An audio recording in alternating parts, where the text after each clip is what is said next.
لبشر أن يؤتيه الله الكتاب والحكم والنبوة ثم يقول للناس كونوا عبادا لي من دون الله ولكن كونوا ربانيين بما كنتم تعلمون الكتاب وبما كنتم تدرسون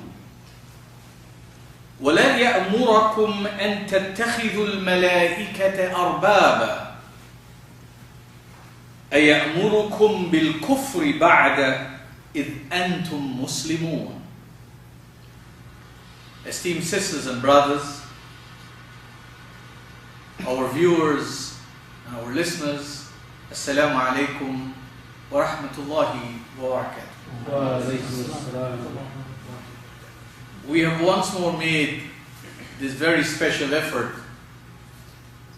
to leave off our personal chores and traffic and business and trade and to venture out.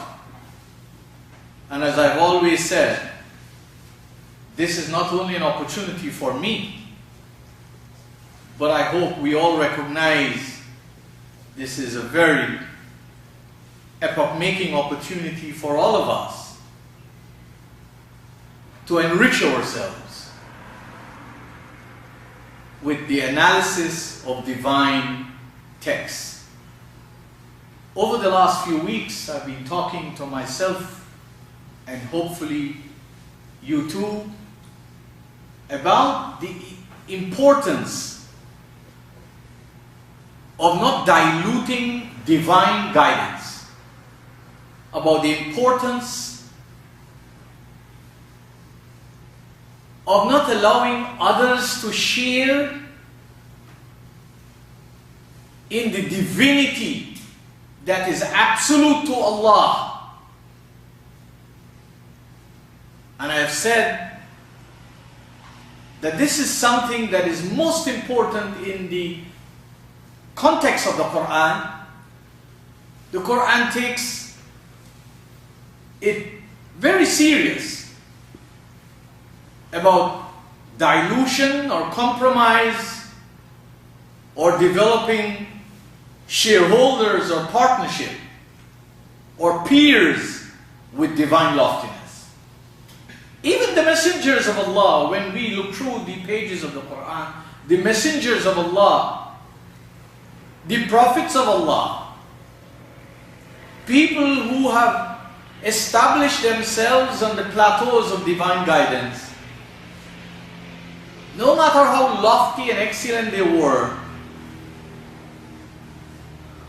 not given any share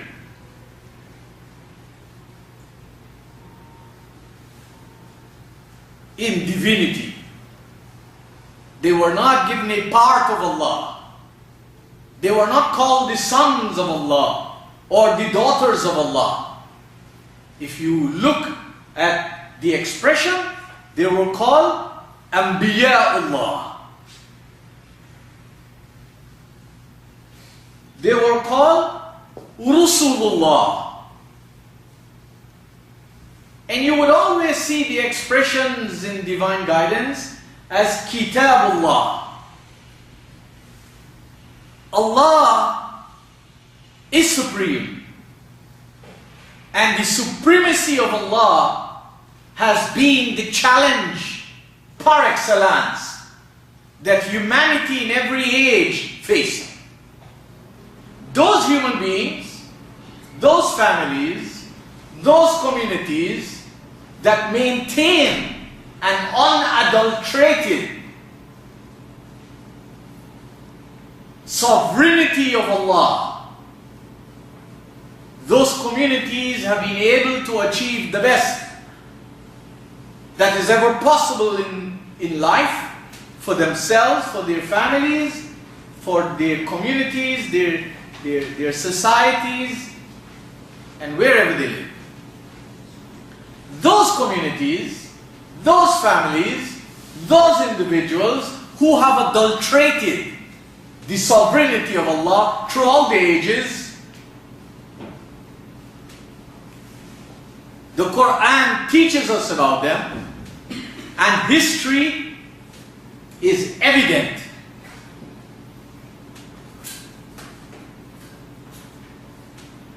Of their fall, of their weaknesses, of their shortcomings, of what obstacles they faced that prevented them from rising to the lofty heights that those who adhere to an unadulterated sovereignty of Allah have been able to achieve. And the people par excellence that stood out on the human horizon, who were humans, who in no way were different from the people of their society as far as their humanity were concerned, were the prophets of Allah and were the messengers of Allah. And that's why throughout the ages, the biggest problem and the biggest challenge and the biggest obstacle has not been anything else but diluting, compromising, associating others with this divine loftiness that is only befitting to Allah.